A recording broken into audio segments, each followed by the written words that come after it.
Oh, meu Deus! É igual ao da minha mãe. O sol da tarde caía sobre o mercado velho de Lisboa, espalhando tons dourados sobre os barracos de madeira e o som distante de vendedores chamando clientes. O cheiro de peixe, pão quente e frutas maduras se misturava no ar, criando um mosaico vivo de pobreza e sobrevivência. Entre as barracas, uma jovem de roupas gastas caminhava lentamente, segurando uma pequena tigela de alumínio amassada. Seus olhos eram grandes, escuros e cansados, olhos que já tinham visto mais do que deveriam. Chamava-se Inês.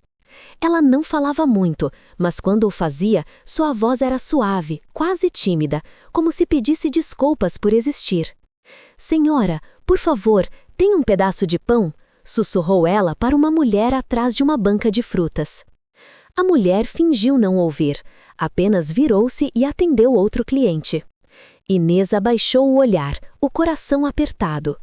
O som das moedas caindo no chão ao lado de um garoto vendendo flores a fez olhar para o lado.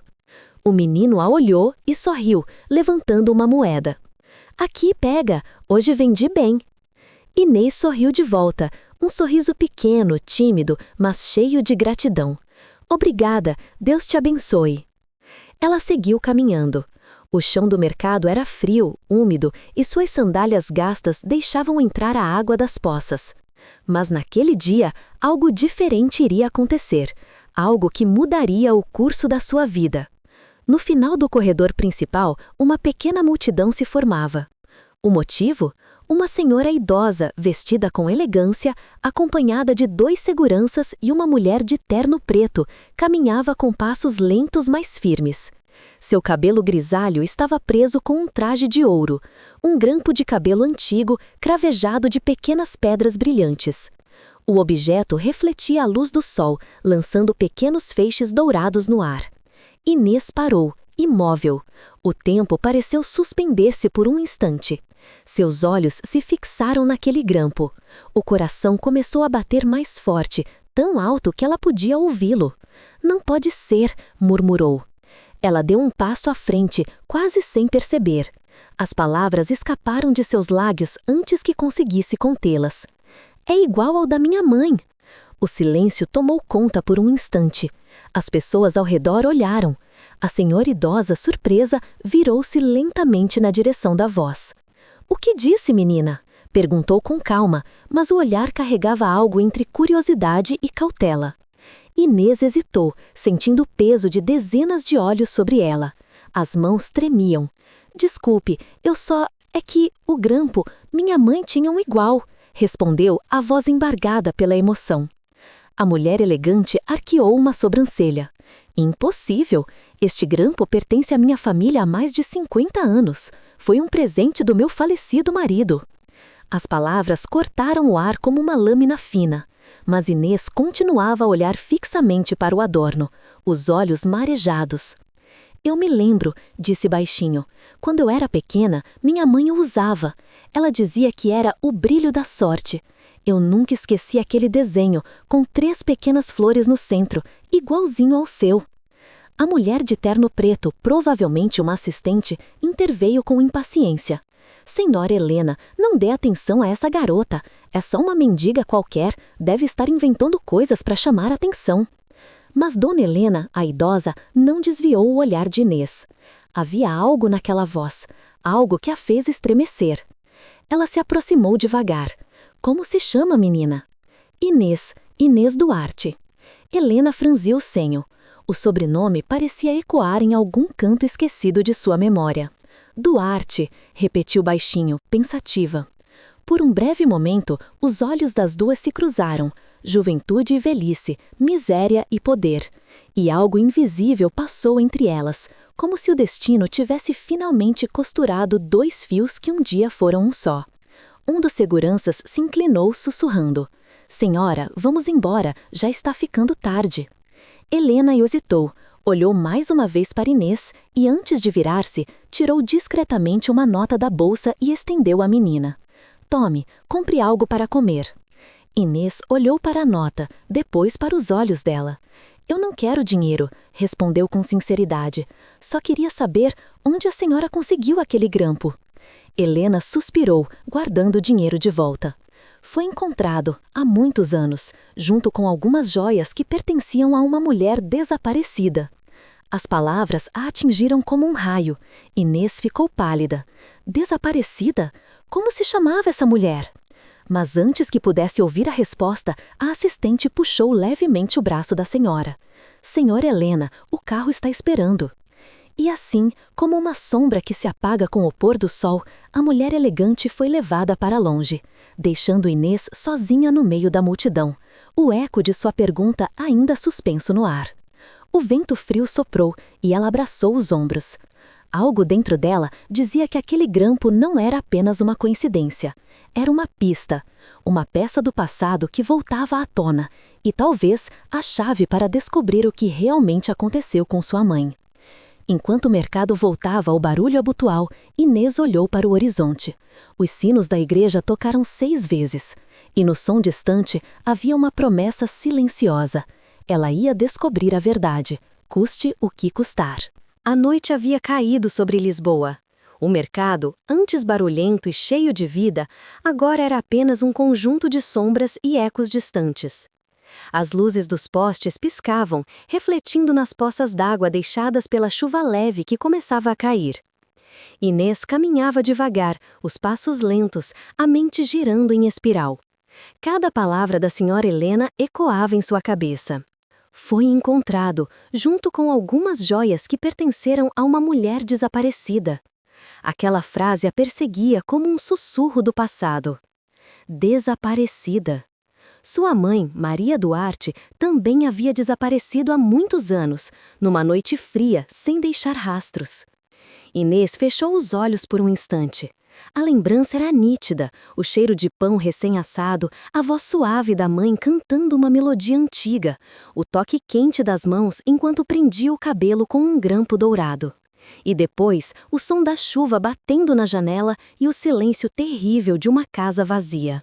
Naquela noite, Inês voltou ao abrigo onde dormia com outras mulheres. Era um prédio velho, úmido, cheio de cheiros misturados, sopa, mofo e a desesperança de quem não tinha mais para onde ir. Ela se deitou no colchão fino, olhando para o teto manchado.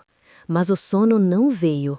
A imagem do grampo brilhando sob o sol continuava viva, quase como se chamasse por ela. Quem era aquela mulher rica? Por que o grampo da minha mãe estava com ela? Pensava. De repente, uma ideia lhe atravessou a mente. O nome Helena. Ela já tinha ouvido antes, em algum lugar. Lembrou-se de uma manchete de jornal velho que vira um dia num café onde pedia restos de pão. Fundação Helena Moreira doa milhões para orfanatos e hospitais. Moreira, murmurou. Será que é ela? O coração acelerou, ela precisava saber mais. Na manhã seguinte, ainda antes do amanhecer, Inês levantou-se. O céu era de um azul pálido e frio. O mercado ainda dormia, mas os jornais já começavam a chegar às bancas. Ela esperou até o jornaleiro terminar de abrir os pacotes e perguntou com voz tímida. O senhor tem alguma notícia sobre uma mulher chamada Helena Moreira? O homem levantou os olhos, curioso. A senhora do Grupo Moreira? Claro que sim, está sempre nos jornais. Ele mostrou a capa de uma revista. Olha aqui. Inês se aproximou. Na capa, a foto mostrava a mesma mulher elegante do mercado, cabelos grisalhos, postura altiva e um leve sorriso de quem estava acostumada a ser admirada. O título dizia: Helena Moreira, a dama de ferro da indústria têxtil portuguesa. O sangue de Inês gelou, era ela, e ali, no canto inferior da página, uma legenda pequena. Fundadora da Fundação Maria Duarte, em homenagem a uma amiga desaparecida há 20 anos. Inês arregalou os olhos. Maria Duarte, sussurrou, o nome da minha mãe. A mão trêmula segurou a revista com força. As letras pareciam dançar diante de seus olhos. Em homenagem a uma amiga. Mas a mãe dela nunca conheceu ninguém rica o bastante para fundar uma empresa, a não ser que... O pensamento veio como um raio. E se a mãe dela tivesse sido mais do que uma amiga? O som distante dos sinos da igreja trouxe Inês de volta à realidade. Ela devolveu a revista e correu, sem saber exatamente para onde. Mas o destino parecia guiá-la. Ao virar uma esquina, viu um carro preto parado em frente a uma cafeteria elegante. E saindo de dentro dele, estava a mesma mulher, Helena Moreira. Ela falava com alguém ao telefone, rodeada de 2 seguranças. Inês sentiu o coração disparar. Talvez fosse a única chance. Sem pensar, atravessou a rua e se aproximou. "Senhora Helena!" gritou, a voz embargada. Helena se virou, surpresa. Os seguranças imediatamente se colocaram à frente. "Saia do caminho, menina", disse um deles com voz firme. Mas Inês não parou. "Por favor, só um minuto. Eu sei sobre a sua amiga, Maria Duarte." Helena congelou. O telefone caiu da sua mão. "O que você disse?" perguntou, o rosto ficando pálido. "A senhora fundou uma instituição com esse nome, certo?" Inês respirava rápido. "Minha mãe também se chamava Maria Duarte. Ela desapareceu há muitos anos. Eu acho que o grampo que a senhora usa era dela." Helena deu um passo à frente, os olhos arregalados, mas cheios de algo que misturava medo e lembrança. "Isso é impossível", murmurou. "A Maria que eu conheci não tinha filhos." "Tinha sim." As lágrimas começaram a escorrer pelo rosto de Inês. "Eu sou a filha dela." O silêncio que se seguiu era tão denso que parecia que o mundo inteiro tinha parado. Os carros continuavam passando, mas nenhum som chegava aos ouvidos de Helena. Apenas o vento e o olhar daquela menina de rua, tão parecido com o olhar que ela conheceu há muito tempo. "Venha comigo", disse finalmente, a voz trêmula. Os seguranças se olharam surpresos. "Senhora, tem certeza?" Ela aceitou. "Tenho." Entraram no carro. O cheiro de couro e perfume caro encheu o ar. Inês ficou imóvel, apertando as mãos no colo. Helena olhava pela janela, mas os pensamentos estavam longe, em outro tempo, em lembranças que lutavam para voltar à superfície. Depois de alguns minutos em silêncio, ela falou, quase num sussurro. "Há muitos anos, uma mulher chamada Maria Duarte trabalhou para mim. Ela era costureira, uma mulher doce, honesta e muito bonita." Inês ouviu atentamente, o coração batendo acelerado. "Ela desapareceu de repente e nunca mais a encontrei. A polícia investigou, mas nada." Helena fez uma pausa. Eu guardei o grampo dela como lembrança. Ela o deixou cair no último dia em que a vi." "E o que aconteceu naquele dia?" perguntou Inês, a voz trêmula. Helena hesitou. "Foi uma noite terrível. Houve um incêndio em um dos armários da empresa. Ela estava lá, e depois disso, sumiu. Todos acreditaram que tivessem morrido." O carro parou diante de um portão de ferro imponente. Helena respirou fundo. "Se o que você diz é verdade, menina, então, talvez a história ainda não tenha terminado." Inês arregalou os olhos, sentindo o coração pulsar mais forte do que nunca. Ela estava prestes a entrar num mundo que nunca imaginou, e a cada passo a verdade se aproximava. O vento soprou pelas árvores do jardim, trazendo um perfume leve de jasmim. Enquanto o carro avançava pela estrada de pedras, Inês olhou o céu e murmurou baixinho. "Mãe, se você ainda está viva, me guia." E naquele instante, um raio de luz atravessou as nuvens, iluminando o rosto dela, como um sinal. O portão de ferro fechou-se lentamente atrás do carro, emitindo um rangido metálico que ecoou pelo jardim silencioso. A mansão Moreira erguia-se diante delas, imponente, com janelas altas e colunas de mármore que refletiam a luz pálida do amanhecer. Inês olhava tudo com espanto. Era como entrar em outro mundo, um mundo de luxo, de silêncio controlado e de histórias que não pertenciam a quem vinha do mercado. O carro parou na entrada principal. Um mordomo idoso de terno impecável abriu a porta. "Seja bem-vinda, senhora Helena." E, como um olhar desconfiado para Inês, acrescentou. "E a jovem?" Helena respondeu com firmeza, embora a voz ainda trêmula. "Está comigo. Leve-nos à galeria." O mordomo inclinou a cabeça e seguiu à frente. Os passos ecoavam pelos corredores amplos. As paredes eram cobertas de quadros antigos, retratos de família, paisagens, troféus e medalhas. O ar cheirava a madeira polida e a perfume caro, mas também havia algo mais, algo frio, um peso invisível. Inês seguia atrás com o coração aos pulos. Cada detalhe lhe parecia uma peça de outro tempo. Os relógios de bronze, o tapete persa, os vasos com flores frescas. Tudo gritava riqueza. Mas no fundo, ela só pensava em uma coisa: a verdade sobre sua mãe. Quando chegaram à galeria, Helena parou diante de uma parede coberta de retratos. A luz entrava pelas janelas, banhando as molduras douradas. Aqui, disse ela, estão as pessoas mais importantes da minha vida. Inês se aproximou devagar. Havia fotos em preto e branco, pinturas antigas e uma em especial que chamou sua atenção.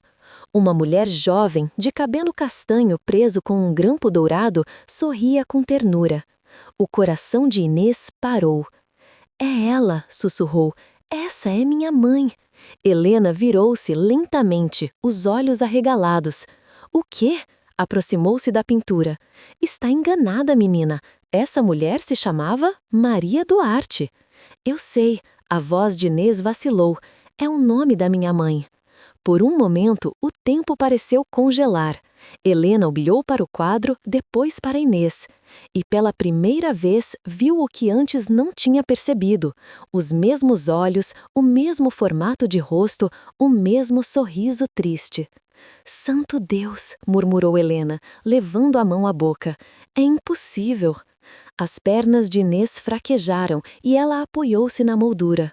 As lágrimas caíam silenciosas, como se toda a dor contida por anos encontrasse finalmente um caminho.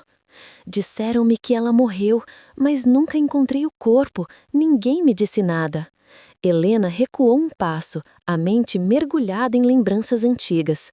Eu a contratei quando ela era muito jovem, trabalhava na fábrica de tecidos. Um dia veio me procurar, dizendo que precisava de emprego urgente. Tinha uma filha pequena, doente. Você. Inês sentiu o chão girar sob seus pés. Então, a senhora a conheceu de verdade? Conheci. Helena assentiu. Era a mulher mais leal que já trabalhou comigo. E uma noite, ela desapareceu. Deixou apenas o grampo e um lenço manchado de sangue. O silêncio tomou conta da sala. O som distante de um relógio marcava o tempo, frio e constante. De repente, uma voz soou atrás delas. A senhora está bem, mamãe? As duas se viraram. Um homem de terno escuro, alto, cerca de 40 anos, entrava na sala. O olhar dele era firme, mas curioso. Quem é essa moça? Perguntou. Helena hesitou. Esta é Inês Duarte. Ela diz ser filha de Maria. O homem franziu o senho.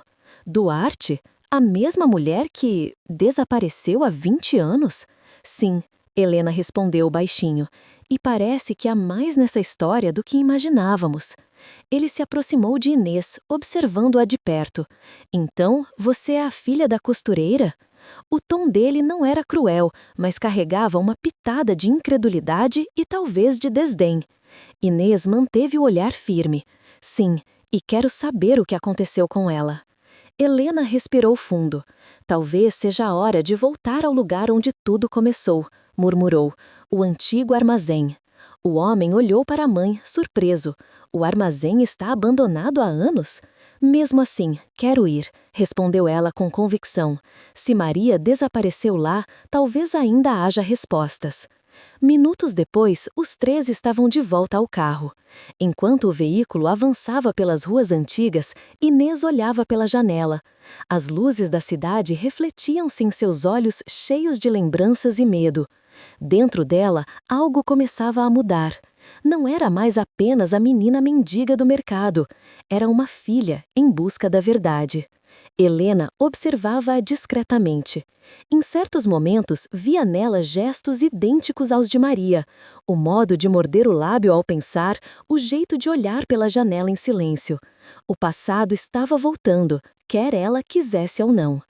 O carro parou diante de um grande galpão enferrujado, coberto de era. As letras desbotadas ainda diziam: Fábrica Têxtil Moreira e Duarte. Inês leu em voz alta com um nó na garganta: Duarte. Helena assentiu. Sim, ela era mais do que uma funcionária. Era minha sócia, mas ninguém podia saber.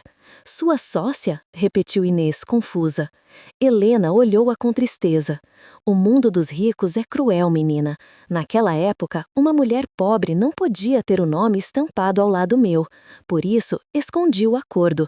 Mas agora, acho que pagamos caro por esse silêncio. O vento soprou, frio, fazendo ranger as portas do galpão. Inês deu um passo à frente, sentindo o coração bater mais forte. Naquele lugar esquecido, entre pó e sombras, talvez ainda houvesse respostas. Helena a seguiu lentamente, enquanto o filho observava de longe, cético. Quando entraram, o cheiro de ferrugem e madeira queimada tomou o ar. E lá, em meio aos destroços, um pedaço de tecido rasgado balançado preso a um prego, com iniciais bordadas em linha dourada, MD. Inês caiu de joelhos. As lágrimas desciam, silenciosas. Helena se aproximou, tocando o ombro dela com delicadeza. Talvez, agora, finalmente, estejamos perto da verdade. A câmera imaginária se afasta devagar, subindo acima do galpão abandonado, enquanto o vento levanta pó e folhas secas. No fundo, a voz de Inês sussurra.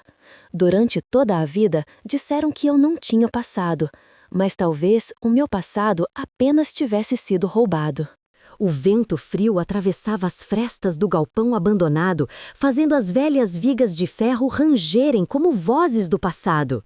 O chão estava coberto de cinzas antigas, pedaços de vidro e lembranças queimadas. Helena caminhava devagar, a bengala batendo ritmicamente no piso de concreto. Ao lado dela, Inês segurava uma pequena lanterna que tremia em sua mão. A cada passo, o ar parecia mais pesado, impregnado com o cheiro de ferrugem e fumaça. O silêncio era quase sepulcral. Apenas o eco distante de gotas d'água pingando de um cano quebrado preenchia o espaço. Aqui, disse Helena com voz trêmula, foi aqui que tudo aconteceu. Ela parou diante de um antigo tear carbonizado. O metal derretido formava figuras retorcidas, como se o fogo tivesse congelado o tempo. A polícia concluiu que o incêndio foi acidental, um curto-circuito, mas eu nunca acreditei nisso. Inês olhou ao redor, tentando imaginar o que a mãe sentira naquela noite. O frio atravessava a roupa fina, mas dentro dela o coração ardia. A senhora disse que ela era sua sócia. Por que esconder isso? Helena suspirou. Naquela época, meu marido ainda vivia. Ele era um homem orgulhoso. Não aceitava que uma mulher pobre dividisse o mérito com a família Moreira. Então a senhora a traiu? Perguntou Inês com a voz embargada. Helena fechou os olhos por um momento. Não, eu a protegi. Ou, pelo menos, tentei, mas parece que falhei. O som de passos ecoou. As duas se riraram. O filho de Helena, Miguel, havia entrado. Ele segurava uma lanterna mais forte e observava tudo com um olhar investigativo. Mãe, este lugar é perigoso. O teto pode desabar a qualquer momento, disse ele. Helena, sem se virar, respondeu friamente. O perigo maior é viver na ignorância. Miguel suspirou e aproximou-se. Encontrei algo. Ele levantou um pedaço de papel queimado, retirado de um armário caído. Parece um relatório da época do incêndio. Helena pegou com cuidado. As bordas estavam chamuscadas, mas algumas palavras ainda podiam ser lidas. Incêndio iniciado na ala norte. Causa provável, sabotagem industrial. Suspeita, Maria Duarte. O mundo de Inês parou. O quê? Murmurou incrédula. Eles culparam a minha mãe? Helena ficou pálida. Eu nunca vi esse documento. Sua voz tremia. Isso muda tudo. Miguel franziu o senho. Talvez seja por isso que ela desapareceu. Se a polícia acreditava que ela provocou o incêndio, deve ter fugido. Inês sacudiu a cabeça indignada. Minha mãe jamais faria algo assim. Ela não era criminosa. Eu sei, respondeu Helena firme. Eu a conheci bem. E se ela desapareceu, é porque alguém quis silenciá-la. Um trovão soou a longe. A chuva começava a cair, fina, mas persistente. As gotas batiam nas janelas quebradas, criando uma música triste. Inês continuava examinando o chão, quando algo brilhou entre os destroços. Ajoelhou-se, afastou um pedaço de madeira e encontrou uma pequena caixa metálica enferrujada. "O que é isso?" perguntou. Helena se aproximou, o coração disparado. Essa caixa era da Maria. Ela sempre a mantinha trancada no escritório. Disse que guardava a única coisa que a manteria viva se algo acontecesse. Com cuidado, Inês tentou abrir. Estava travada. Miguel puxou uma chave de fenda da mochila e forçou a tampa. Um estalo seco e a caixa se abriu. Dentro, envolto em papel queimado, havia um colar prateado e algumas folhas amareladas com letras pequenas, escritas à mão. Helena pegou uma delas e leu, com os olhos marejados. "Se estás a ler isto, é porque o fogo me venceu. Mas não foi acidente. Eles sabem da nossa parceria. Prometeram me calar. Helena, se sobreviveres, proteja minha filha. Maria." As palavras ficaram suspensas no ar, como um lamento. O trovão seguinte sacudiu o telhado. Inês caiu de joelhos, chorando. "Mãe, a senhora sabia." Helena se ajoelhou ao lado dela, a bengala tombando no chão. "Não, eu não sabia que ela estava em perigo. Se soubesse, teria feito qualquer coisa." As lágrimas escorriam pelo rosto da idosa. Miguel, ainda segurando a lanterna, parecia chocado. Então, foi assassinato, e alguém encobriu tudo. Helena levantou o olhar determinada. O nome Moreira ainda carrega poder, Miguel. E se há alguém que tentou apagar a verdade, vamos trazê-la à luz. Ela pegou o colar das mãos de Inês. No verso do pingente havia uma gravação quase invisível.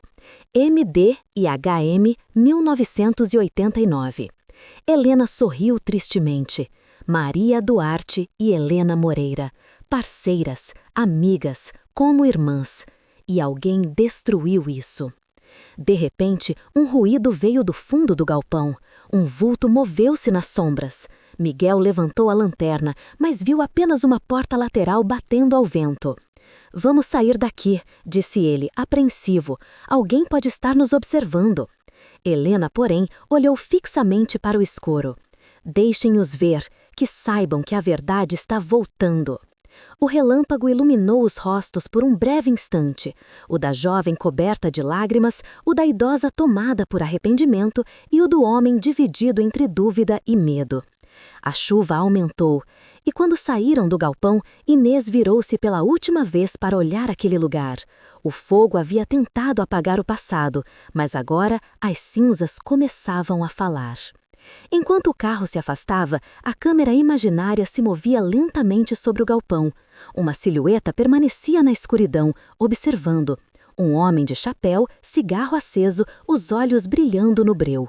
Ele murmurou algo, inaudível, antes de desaparecer entre as sombras.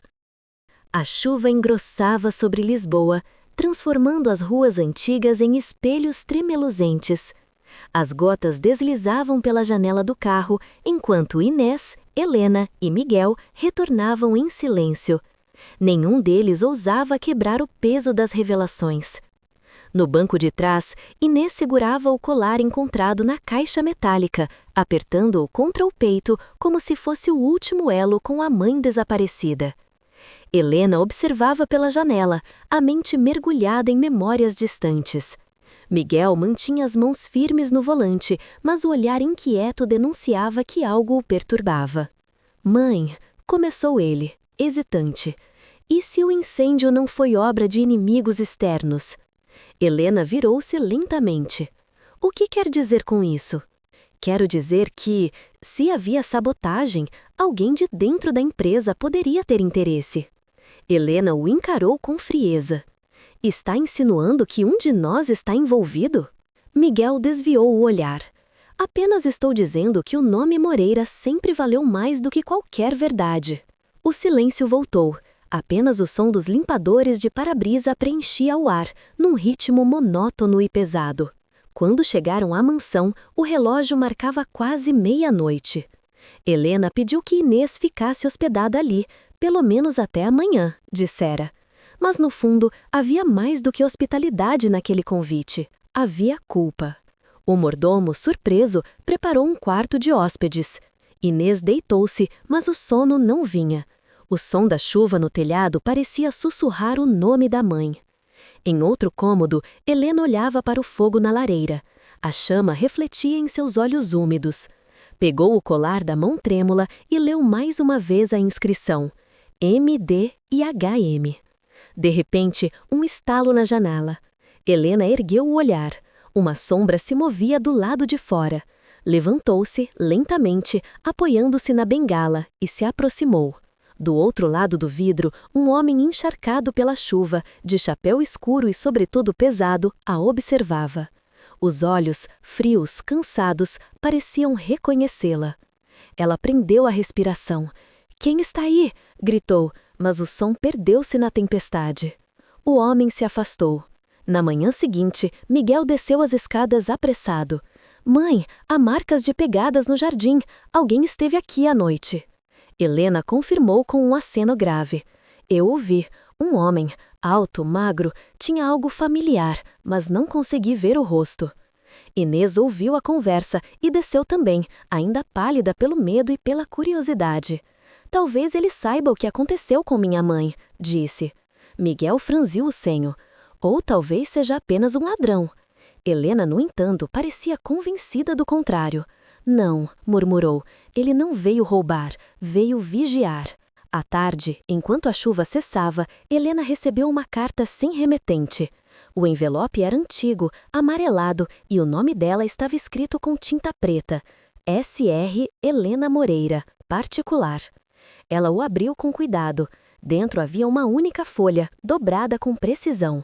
As palavras estavam escritas à mão, em caligrafia firme. Alguns segredos não se apagam com o fogo.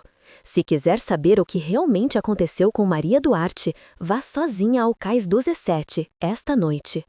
Um velho amigo. Helena sentiu o coração bater mais rápido. Mostrou a carta a Miguel, que imediatamente se opôs. "Isso é uma armadilha, a senhora não vai." Mas ela respondeu com uma calma que o deixou sem argumentos. "Esperei 20 anos por respostas. Uma noite a mais não vai me matar." Inês, alarmada, insistiu. "Então eu vou com a senhora." Helena hesitou, depois assentiu. "Tá bem, mas ficaremos discretas." O Cais 17 ficava numa área esquecida do porto de Lisboa. Armazéns abandonados, navios enferrujados e o cheiro salgado do mar misturado à ferrugem. A lua, coberta por nuvens, lançava uma luz prateada sobre a água escura. As duas caminharam em silêncio. A cada passo, o som das ondas quebrando soava mais alto. De repente, uma voz masculina ecoou na escuridão. "Pensei que não viesse, Dona Helena." Do fundo das sombras, o homem do chapéu apareceu. Agora, sob a luz pálida, seu rosto revelou-se, rugas profundas, barba grisalha e um olhar carregado de segredos. Helena deu um passo à frente. "Quem é você?" Ele retirou o chapéu lentamente. "Chame-me de Antônio Silva. Eu trabalhava para o seu marido e para Maria Duarte." O nome caiu como uma pedra na água. Helena apertou o colar nas mãos. "O que sabe sobre ela?" Antônio suspirou, acendendo um cigarro. O brilho do fogo iluminou por um instante o rosto cansado. "Sei que a morte dela não foi acidente e que o incêndio foi ordenado de dentro da família." Inês ficou gelada. "Está dizendo que alguém da família Moreira matou minha mãe?"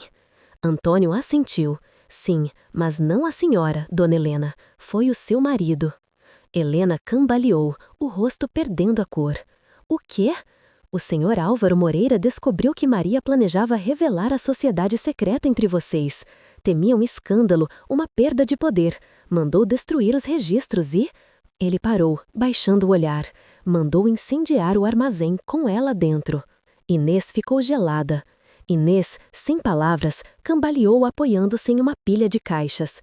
Não, murmurou. Álvaro não seria capaz. Antônio a olhou com tristeza. Era. Eu estava lá. Foi obrigado a acender o fogo. Ele me ameaçou. E por que só agora fala? Gritou Helena, as lágrimas descendo. Antônio respirou fundo. Porque estou morrendo, senhora. E porque ela, apontou para Inês, tem o direito de saber quem foi a mãe dela e quem a traiu. Helena chorava em silêncio. O vento batia em seu rosto como punição. Inês se aproximou do velho, as mãos trêmulas. E o corpo dela? Ele olhou para o mar. Nunca o encontramos, mas alguém a tirou do armazém antes que o fogo a alcançasse. As palavras soaram como um raio. Está dizendo que minha mãe pode estar viva? Perguntou Inês, a voz quase um sussurro. Antônio olhou para ela, os olhos marejados. Se o destino ainda tiver piedade, sim. De repente, um barulho de motor. 2 faróis o cegaram. Um carro preto se aproximava em alta velocidade. Antônio empurrou as 2 para o lado. O carro freou bruscamente e uma voz gritou de dentro. Ninguém deveria saber disso. Um disparo. O som ecoou pelo cais. Antônio cambaleou e caiu de joelhos, a mão no peito. O cigarro rolou para o chão, ainda aceso. Helena gritou: Antônio! Ele segurou o braço dela, o sangue escorrendo pelos dedos. Procurem, o convento de São Telmo. Lá, ela. E a voz se apagou. A câmera imaginária se afasta devagar, mostrando o corpo de Antônio caído sob a chuva, que voltava a cair, enquanto Helena e Inês o abraçam, desesperadas. O mar, indiferente, continua a bater nas rochas. O amanhecer em Lisboa nascia cinzento e silencioso, como se o próprio céu lamentasse a morte de Antônio. A chuva havia cessado, mas o cheiro salgado do cais ainda pairava no ar. O corpo do velho fora levado pela polícia, mas suas últimas palavras ecoavam sem descanso na mente de Inês. Procurem, o convento de São Telmo, lá, ela. Inês não dormiu naquela noite. Sentou-se junto à janela, observando o horizonte. Cada raio de luz que atravessava as nuvens lhe parecia um chamado, um sinal de que o fim da jornada se aproximava. Helena, do outro lado do corredor, também não fechara os olhos. Ela passara horas olhando para o retrato de Maria Duarte, agora pendurado novamente na galeria. Se você ainda estiver viva, murmurou, com a voz embargada, que Deus me perdoe por ter demorado tanto. Ao amanhecer, Helena desceu as escadas com passos decididos. Miguel esperava na sala, cansado e tenso.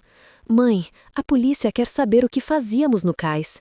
Helena respondeu friamente. Diga-lhes que fomos procurar a verdade, e agora vamos terminar o que começamos. Inês entrou na sala, com os olhos vermelhos de tanto chorar, mas firmes. Já sei onde fica o convento. É num vilarejo no interior, perto do mar. Miguel balançou a cabeça, preocupado. É uma viagem longa e perigosa. E se for uma armadilha? Helena olhou-o diretamente nos olhos. Já enfrentamos o fogo e a mentira, Miguel. Nada mais pode nos queimar agora. Inês entrou na sala, com os olhos vermelhos de tanto chorar, mas firmes. Já sei onde fica o convento. É num vilarejo no interior, perto do mar. Miguel balançou a cabeça, preocupado. É uma viagem longa e perigosa. E se for uma armadilha? Helena olhou diretamente nos olhos. Já enfrentamos o fogo e a mentira, Miguel. Nada mais pode nos queimar agora. A estrada serpenteava entre colinas verdes e casas de pedra cobertas de musgo. O carro avançava em silêncio, enquanto o vento zunia lá fora. Helena olhava para as árvores que passavam depressa, lembrando-se dos dias em que vinha àquele lugar com o marido, antes da culpa, antes da tragédia. Inês, no banco de trás, segurava o colar da mãe e um retrato antigo que Helena lhe dera. Quando chegaram, o convento se erguia diante delas, isolado, cercado por pinheiros e pelo som constante das ondas batendo nas rochas. As paredes de pedra cobertas de era, o sino enferrujado e uma cruz no alto da torre davam-lhe um ar de santidade e segredo. Um vento frio soprou quando atravessaram o portão de ferro. Helena fez o sinal da cruz. Que Deus nos proteja. Dentro, o ar cheirava a cera e incenso. As freiras moviam-se em silêncio, os passos leves ecoando sobre o piso de pedra. Uma delas, de rosto gentil e olhar sereno, aproximou-se. "Posso ajudá-las?" perguntou com voz baixa. Helena respondeu: "Procuramos alguém, uma mulher chamada Maria Duarte." A freira hesitou. Os olhos se desviaram rapidamente, como se reconhecesse o nome. "Aqui acolhemos muitas mulheres, minha senhora. Algumas não lembram sequer quem são." Inês deu um passo à frente. "Por favor." A voz dela tremia. "Se ela estiver viva, eu preciso vê-la. É minha mãe." A freira observou em silêncio, o olhar profundo, quase piedoso. Depois, assentiu lentamente. "Sigam-me." Atravessaram um corredor longo, iluminado apenas por velas. As paredes estavam cobertas de retratos antigos e crucifixos. O som do vento entrava por uma janela aberta, carregando o aroma do mar. No fim do corredor, havia uma porta de madeira. A freira parou diante dela. "Ela mora aqui, há muitos anos. Chegou ferida, sem memória, sem nome." Helena e Inês se entreolharam, o coração disparado. A freira abriu a porta. O quarto era simples, uma cama de ferro, uma janela voltada para o mar e uma mesa com flores frescas. Sentada à beira da cama, uma mulher de cabelos grisalhos olhava o horizonte. O sol iluminava-lhe o rosto, revelando uma beleza serena, marcada pelo tempo, e uma cicatriz fina na têmpora esquerda. Helena deu um passo, quase sem respirar. "Maria!" A mulher virou lentamente o rosto. Os olhos castanhos, profundos, cheios de uma melancolia antiga, se fixaram nas duas visitantes. Por um instante não reconheceu, mas algo em seu peito se agitou. Inês levou a mão à boca. "Mãe!" sussurrou, as lágrimas brotando. "Sou eu, Inês." A mulher piscou, confusa. "Inês?" Ela levantou-se, cambaleando, os olhos se inchando de lágrimas. "Esse nome", murmurou, "por que ele me dói tanto?" Helena aproximou-se, com as mãos trêmulas. "Porque é o nome da sua filha." O silêncio que se seguiu parecia sagrado. Maria levou a mão ao peito, sentindo o coração acelerar. As memórias vinham em flashes: o mercado, a casa simples, o fogo, o rosto de uma criança chorando. E então, uma lágrima escorreu por sua face. "Minha filha", sussurrou, antes de cair de joelhos, chorando. Inês correu até ela, abraçando-a com força. As duas se fundiram num choro que parecia lavar 20 anos de silêncio e dor. Helena ficou imóvel, observando, o rosto coberto de lágrimas. Minutos depois, sentaram-se as três. Maria, ainda fraca, olhou para Helena. "Pensei que tinha morrido. Tudo se apagou depois da explosão." Helena apertou as mãos dela. "Eu devia ter te protegido. Não sabia que Álvaro..." Maria assentiu, com um olhar sereno. "Ele tentou me matar, mas alguém me salvou." "Quem?" perguntou Inês. Maria respirou fundo. "Um homem chamado Antônio Silva. Ele me tirou do armazém, levou-me até o mar e me deixou aqui, sob proteção das irmãs. Disse que era perigoso eu voltar, que o poder dos Moreira era grande demais." Helena levou a mão à boca, chocada. "Ele te salvou e morreu por isso?" O vento entrou pela janela, fazendo as cortinas dançarem. Maria olhou para o horizonte e murmurou: "Ele sempre disse que a verdade um dia voltaria com o mar." A câmera imaginária foca nos 3 rostos iluminados pela luz suave da manhã. Uma nova paz começa a nascer ali, mas também uma nova ameaça, invisível, que se aproxima lentamente. Porque do lado de fora, estacionado na estrada, um carro preto observava o convento. Dentro dele, um homem ao telefone murmurava: "Elas a encontraram. O que devemos fazer agora?" Uma voz fria respondeu do outro lado da linha: "Termine o que o fogo começou." O homem desligou o telefone e acendeu um cigarro. A fumaça se elevou devagar, dissolvendo-se no ar, como prelúdio de uma nova tragédia. O perdão pode curar o passado, mas a verdade ainda pode matar. O sol descia lentamente sobre o mar, tingindo o céu de laranja e cinza. O convento de São Telmo parecia um refúgio intocado, mas por trás de suas paredes de pedra, o perigo já se aproximava. Dentro da cela simples, Maria Duarte descansava, ainda fraca, enquanto Inês sentava-se ao seu lado, segurando-lhe as mãos.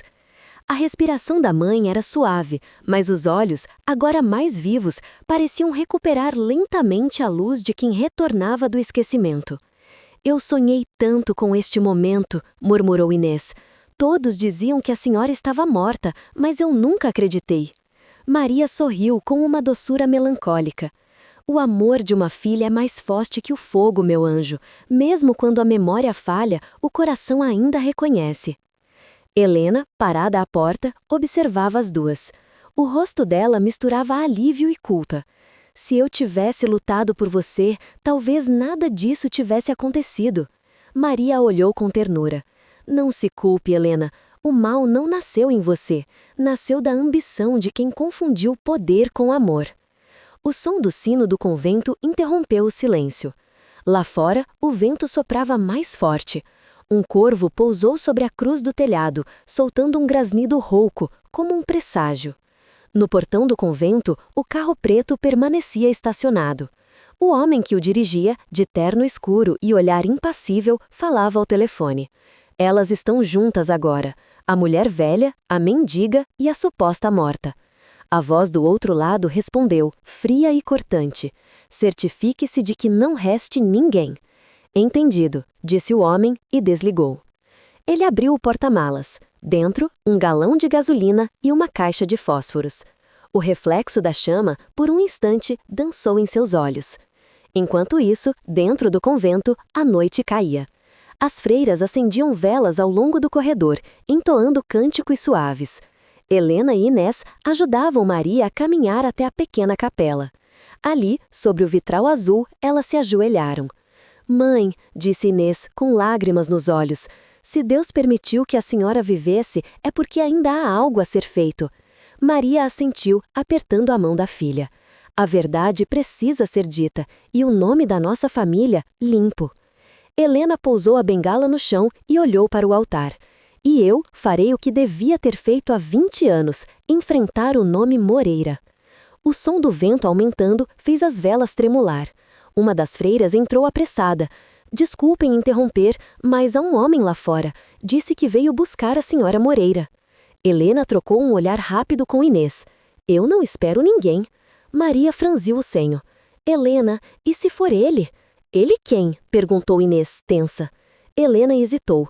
O homem do carro preto. Eu o vi no porto, antes da morte de Antônio. As três se entreolharam. O medo começou a se infiltrar no ar. Lá fora, o vento se transformava em tempestade. O homem caminhava pelo jardim com passos calculados, derramando gasolina em fileiras invisíveis. O cheiro forte espalhou-se rapidamente, misturando-se ao perfume das flores e ao aroma antigo do convento. Ele olhou para o céu, acendeu um fósforo e sorriu. O fogo sempre termina o que a verdade começa. O fósforo caiu. O primeiro clarão rompeu o silêncio da noite. Um dos galpões antigos começou a arder, o som das chamas rugindo como uma fera desperta. Os sinos do convento tocaram desesperados. Freiras corriam, gritando orações e pedindo ajuda. Helena, Inês e Maria ouviram o alarme. Fogo! Gritou uma das irmãs. Fogo no pátio! Inês agarrou o braço da mãe. Precisamos sair daqui! Mas o corredor já estava tomado pela fumaça. O calor aumentava, sufocante. As velas caíam, espalhando fogo pelos tapetes e cortinas. Helena tossia, tentando proteger o rosto. Pela escada lateral, gritou, rápido! As três correram, o fogo se espalhando atrás delas como um monstro de luz e cinzas. No meio do caos, uma figura surgiu na entrada, o homem do chapéu. Ele avançava devagar, observando tudo pegar fogo, como se fosse um espetáculo. Quando viu as três mulheres tentando escapar, ergueu o braço. Mas antes que pudesse reagir, uma sombra surgiu atrás dele. Miguel. Largue o isqueiro, gritou, segurando-o pelos ombros. O homem tentou reagir, mas Miguel o empurrou contra a parede. O isqueiro caiu e rolou pelo chão. Os dois começaram a lutar, o fogo iluminando seus rostos. Helena e Inês viram a cena. Miguel, gritou Inês desesperada. Um golpe, um empurrão e os dois caíram por uma escada lateral. O ruído do impacto ecoou por todo o convento. Maria e Inês conseguiram chegar ao pátio. A fumaça subia ao céu, misturando-se às chamas. Freiras corriam, tentando apagar o fogo com baldes d'água. Helena, ofegante, saiu logo atrás, ajudada por uma irmã. Olhou ao redor, procurando o filho. Miguel! Gritou. Miguel, responde! Do meio da fumaça, uma figura cambaleante apareceu. Miguel, ferido, coberto de fuligem, mas vivo. Atrás dele, o homem do chapéu jazia imóvel, o rosto oculto pelas chamas. Miguel abraçou a mãe. Acabou, mãe, acabou. Mas Helena balançou a cabeça, chorando. Não, meu filho, isso é só o começo. O fogo foi controlado ao amanhecer. Os bombeiros retiravam escombros enquanto o sol nascia, dourando as ruínas. As 3 mulheres, Maria, Inês e Helena, estavam sentadas no jardim, cobertas por mantas, exaustas, mas vivas. Maria olhou para o céu. Ele tentou apagar a verdade mais uma vez. Helena respondeu com voz serena, mas firme, mas desta vez o fogo falhou. O colar de Maria pendia em seu pescoço, refletindo a luz do sol, o mesmo colar que sobreviveu ao incêndio de 20 anos atrás. Inês o segurou com cuidado. Talvez este colar tenha guardado o que o fogo não pôde destruir, o amor. As 3 se abraçaram. O vento soprou novamente, leve, como um sussurro de perdão. Mas ao longe, na estrada, uma figura observava de dentro de um carro novo, de vidros escuros. Uma voz feminina disse ao telefone. Elas sobreviveram. E a resposta veio gelada, quase inumana. Então é hora de usar o plano final. A mulher apagou o cigarro e sorriu, fria. O fogo voltou, mas o verdadeiro inferno ainda está por vir. O amanhecer chegou pesado sobre Lisboa. O convento de São Telmo ainda fumegava. Entre os escombros, o cheiro de madeira queimada e cinzas misturava-se ao aroma das flores que resistiram ao fogo. Os sinos não tocaram naquela manhã. As freiras andavam em silêncio, com os olhos marejados e as mãos trêmulas. No jardim, Helena, Maria e Inês observavam o mar. O sol dourava as ondas e por um instante parecia que tudo havia terminado. Mas Helena sabia, algo ainda estava errado. Mais tarde, na mansão Moreira, Miguel andava de um lado para o outro no escritório. Sobre a mesa, espalhados, estavam os documentos que restaram da fábrica, as cartas antigas de Maria Duarte e o colar de prata com a inscrição MD e HM. O fogo não havia acabado com tudo, e a verdade, agora, estava quase inteira. Mas quando Helena entrou, o olhar do filho a fez parar. Ele parecia outro homem, tenso, distante, frio.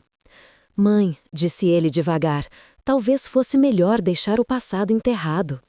Helena franziu o senho. «Enterrado? Depois de 20 anos de mentiras? Não, Miguel, agora é hora de justiça». Ele suspirou, passando a mão pelos cabelos. Justiça ou vingança. Helena se aproximou. Maria perdeu tudo, Miguel. A filha, a memória, a dignidade. Tudo por culpa do seu pai. E agora alguém quer acabar com o que restou dela. Não vê? O fogo de ontem não foi acaso. Miguel desviou o olhar. Eu sei quem mandou. Helena estremeceu. O quê? O silêncio que se seguiu foi insuportável. Miguel respirou fundo. Foi a tia Beatriz. Beatriz Moreira, irmã mais nova de Álvaro, mulher de negócios, fria e ambiciosa, havia herdado metade do império têxtil depois da morte do irmão. Durante anos, mantivera Helena afastada da empresa, controlando as decisões com mão de ferro. Helena sentou-se, chocada. Beatriz? Mas por quê? Miguel respondeu com voz amarga. Porque ela sabia da sociedade entre o pai e Maria, e sabia que, se isso viesse à tona, perderia tudo. Inês entrou nesse momento trazendo uma carta antiga que encontrara no convento. Talvez isso explique, disse ela, estendendo o papel. Helena abriu e começou a ler. Era uma carta assinada por Álvaro Moreira, endereçada a Beatriz. Querida irmã, Maria descobriu mais do que devia. Se eu cair, caímos juntos. Cuide para que ela desapareça, sem deixar rastros. HM nunca saberá. Álvaro. As mãos de Helena tremeram. Então foi ela que terminou o que ele começou. Miguel olhou pela janela, os olhos cheios de raiva e vergonha. Mãe, ela quer vir aqui hoje, disse que precisa conversar. Helena o encarou, os olhos frios como pedra. Que venha, mas desta vez quem vai ouvir sou eu. À noite, a mansão estava mergulhada em silêncio. Helena esperava na sala principal, ao lado de Maria e Inês. O relógio marcava 9 horas quando o som de pneus soou do lado de fora. A porta se abriu. Beatriz Moreira entrou. Elegante, vestida de preto, o cabelo preso em coque e o olhar impiedoso. Que reunião mais familiar, disse com um leve sorriso. Helena manteve-se firme. Você mandou incendiar o convento. Beatriz suspirou. Eu apenas limpei o que restava das cinzas. Nada pessoal, Helena. Era preciso proteger o nome da família. Maria se levantou, trêmula, mas com dignidade. O nome de uma família não se protege com sangue. Beatriz riu, fria. Você devia ter morrido naquele fogo, costureirinha. Teria poupado todos nós de tanto drama. Inês deu um passo à frente. Ela é minha mãe. Beatriz virou-se lentamente para a jovem, os olhos afiados como lâminas. Então você é a bastarda de Maria Duarte? Ela deu um sorriso cruel. Tem os olhos dela e o mesmo olhar ingênuo. Helena levantou-se de súbito, a bengala batendo forte no chão. Cale-se, Beatriz. Beatriz a olhou com desprezo. Sempre tão moralista, irmã, mas foi você quem fechou os olhos enquanto seu marido destruía vidas. Helena respirou fundo e a voz dela saiu firme, quase solene. Eu fechei os olhos uma vez, não o farei de novo. Nesse instante, Miguel entrou, segurando uma pasta. Tia, dentro desta pasta estão cópias de todos os documentos que provam o envolvimento de vocês no incêndio. Relatórios falsificados, transferências bancárias, tudo. Ele a olhou nos olhos. Já entreguei à polícia. Beatriz empalideceu. O quê? Helena se aproximou dela, o olhar firme. O império que você construiu sobre cinzas acaba hoje. Beatriz tentou recuperar o controle. Você não entende, Helena. Se isso vier à tona, o nome Moreira será destruído. Que seja, respondeu ela com voz calma. O que foi construído sobre o sofrimento alheio não merece continuar de pé. Sirenas começaram a ecoar ao longe. Beatriz olhou pela janela e viu as luzes da polícia se aproximando. Ela riu amargamente. Então é assim que termina, entre fogo e vergonha. Helena respondeu serena. Não, Beatriz, termina com verdade.